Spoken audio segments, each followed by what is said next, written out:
सो आज हमारा चैप्टर का नाम है एक्सप्लोरिंग फोर्सेस। एक्सप्लोरिंग फोर्सेस ये क्लास 8 का चैप्टर 5 है। तो हम स्टार्ट करते हैं। मतलब क्या है फोर्स का मतलब क्या होता है? What is the meaning of this word force? किसने दिया भाई ये? तो एक बाबा थे, बाबा कह सकते हैं इसे हम, Newton. He is the first person जिसकी वजह से इन्होंने फोर्स और बाकी चीजों के बारे में आंसर किया। ठीक है, अब ये कैसे किया? इसीलिए जो फोर्स की एसआई यूनिट जो है वो न्यूटन ही है। ठीक है, what is force? Force when we push और pull any object, when we push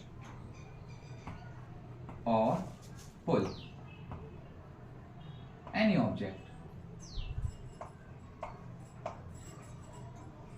we apply force.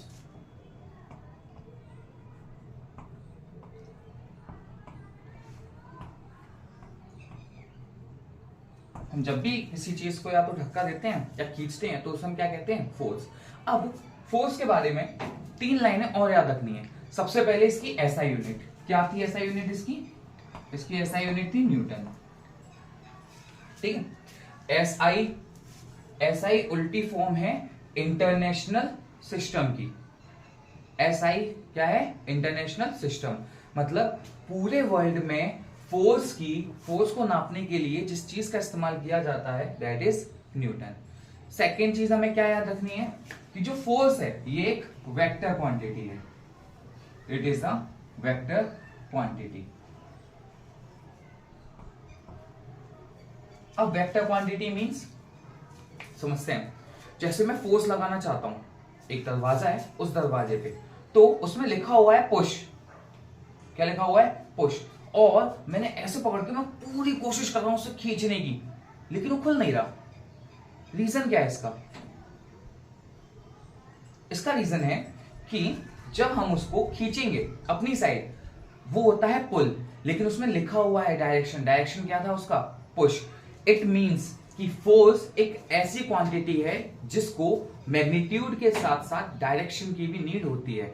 Magnitude मतलब वो नंबर ऑफ फोर्स जो हम उस दरवाजे पे लगा रहे हैं, साथ ही साथ direction. This phenomena is known as vector quantity. Means ऐसी चीज, एक ऐसे टाइप्स ऑफ क्वांटिटी जिसको डायरेक्शन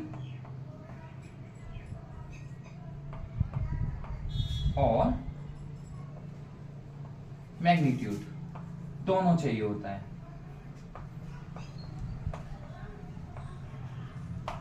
ठीक है, next topic next is effect of forces. मतलब कि फोर्स हमारे लिए कहां कहां हेल्पफुल रहता है। तो सबसे पहला है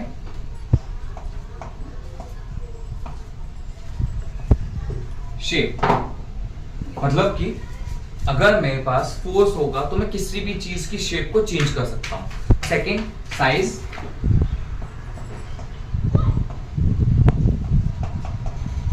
थर्ड, शेप, साइज और डायरेक्शन।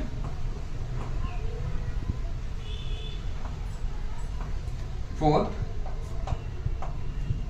डायरेक्शन के साथ उसके अंदर चेंज कर सकते हैं हम मोशन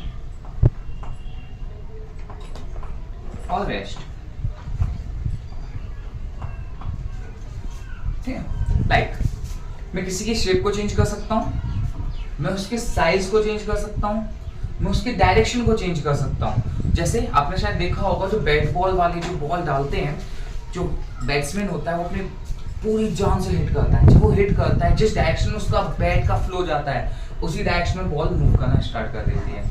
एंड मोशन और रेस्ट मींस जब भी कोई चीज चल रही होती है तो मैं उसको फोर्स लगा के रोक सकता हूं, और जब भी कोई चीज रुकी हुई होती है तो मैं उसमें फोर्स लगा के उसको स्टार्ट भी कर सकता हूं। तो these are the effect of forces. Next is types of force. Types means इसके 2 टाइप होते हैं। First one contact force and second one is non contact force.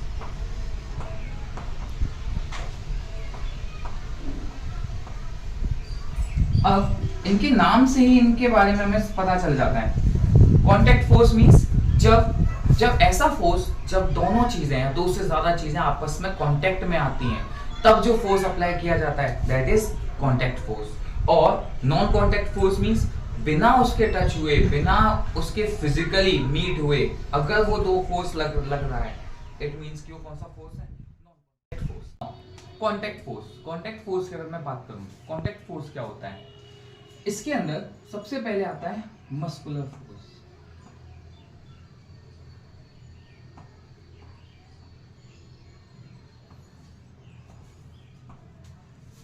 हमारे साथ मेरी एक फ्रेंड है जिसका नाम है रीना, जो बहुत ज्यादा हैवी है। तो वो इतनी ज्यादा हैवी है, उसके हाथों में इतनी ताकत है कि वो छोटे छोटे बच्चों को ऐसे उठा लेती है। रीजन? मस्कुलर फोर्स, क्योंकि मसल्स ज्यादा है। तो यानी कि मस्कुलर फोर्स वो फोर्स होती है जो किसी इंसान, किसी ह्यूमंस, किसी बॉडी या किसी भी ऑब्जेक्ट्स के द्वारा लगाई जाती है किसी दूसरे ऑब्जेक्ट पे। जैसे आपने क्रेन्स को देखा होगा, बड़ी बड़ी क्रेन्स जो होती हैं जो उठा के एक सामान को दूसरे के लेके जाती हैं, लिफ्ट जो होती है, these all are the type of muscular force.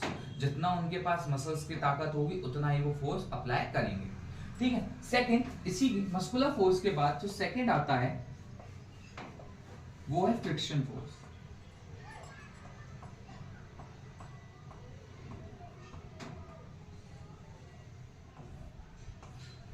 हुआ क्या फ्रिक्शन फोर्स में, मैं और मेरी एक सेम फ्रेंड वो थी रीना, उसने क्या किया, हम दोनों में शर्त लगी।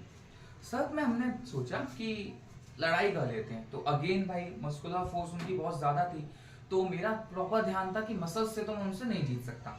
तो मैंने कहा हम एक काम करते हैं, हम दोनों रनिंग करते हैं। वो इस डील को उन्होंने एक्सेप्ट कर लिया। अब हम दोनों रनिंग करने जा रहे हैं, बट मैंने थोड़ा सा उनके साथ गेम प्ले किया। मैंने क्या किया, मैंने उनको बहुत ही स्लिपरी एरिया में क्या करने के लिए बोल दिया, रनिंग करने के लिए। और जबकि मैं प्रॉपर तरीके से शूज पहनकर रोड पे दौड़ रहा हूँ, तो क्या होगा, कौन जल्दी स्लिप हो जाएगा और कौन नहीं होगा? जो रीना यानी कि जो मेरी फ्रेंड थी, वो जल्दी से स्लिप होके भाई उन्होंने अपने दांत तोड़ लिए, जबकि मैं आराम से उस जगह पहुंच गया।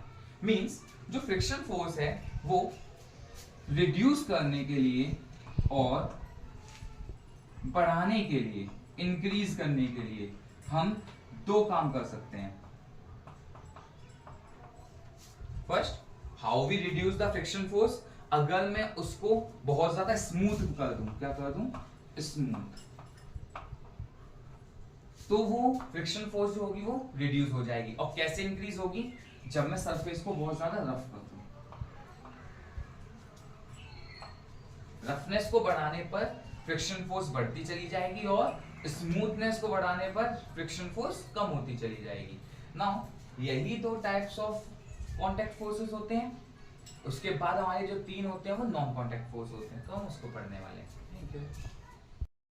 So next is non contact force. Non contact force क्या होता है? इसके तीन टाइप्स होते हैं। सबसे पहला है ग्रेविटेशन फोर्स।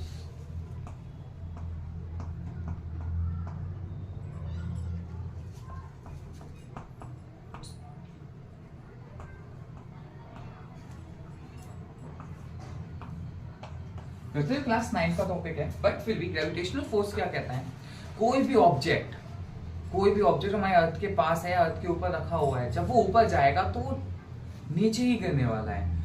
और ऐसा फोर्स जो अर्थ के द्वारा हर एक ऑब्जेक्ट पे लगाया जाता है, that force is known as gravitational force.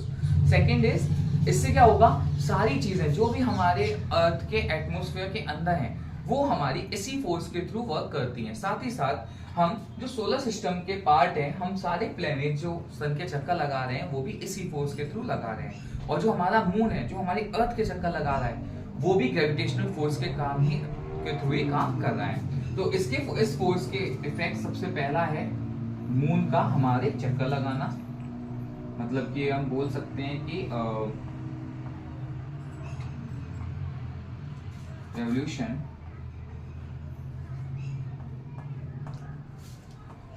of earth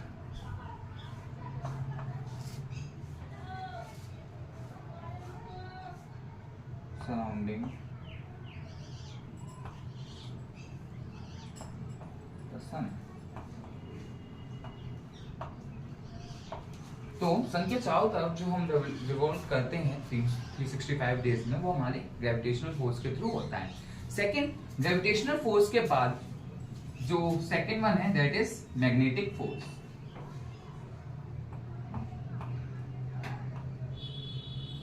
जो मैग्नेटिक फोर्स है वो भी सिर्फ कुछ ऑब्जेक्ट जो आयरन या आयरन से बने हुए कुछ ऑब्जेक्ट होते हैं उनको अपनी तरफ अट्रैक्ट करता है या रेपल करता है। तो ये जो टाइप्स ऑफ फोर्स है ये क्या है, ये हमारा मैग्नेटिक फोर्स के अंदर आता है। ये भी नॉन कांटेक्ट है। नॉन कांटेक्ट मतलब वो दोनों एक दूसरे से सिर्फ कुछ डिस्टेंस पे होंगे या थोड़ा दूर होंगे, स्टिल वो फोर्स उस पर काम कर रहा होगा।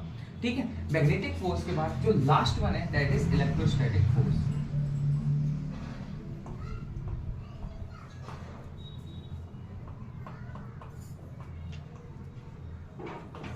अब इलेक्ट्रोस्टैटिक फोर्स क्या है, समटाइम्स जैसे जब मैं छोटा था तो मैं क्या करता था, मैं छोटे से स्केल के थ्रू अपने बालों को पहले रब करता था और फिर उस छोटे छोटे कागज के जो पीसेस थे उससे चिपक जाते थे। साथ ही साथ जो पहले टीवी हुआ करती थी, जब हम टीवी पे ऐसे हाथ से जो मैं मारता था तो वो आराम से बहुत चिटे पिटे जैसी आवाज आती थी।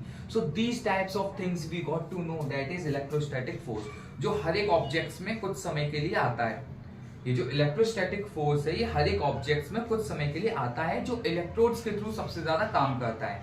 आपने बिजली का कड़कना देखा होगा, बिजली का कड़कना देखा है ना, वो भी एक टाइप ऑफ फोर्सेस है जो इलेक्ट्रोस्टैटिक फोर्स का पार्ट है। ओके।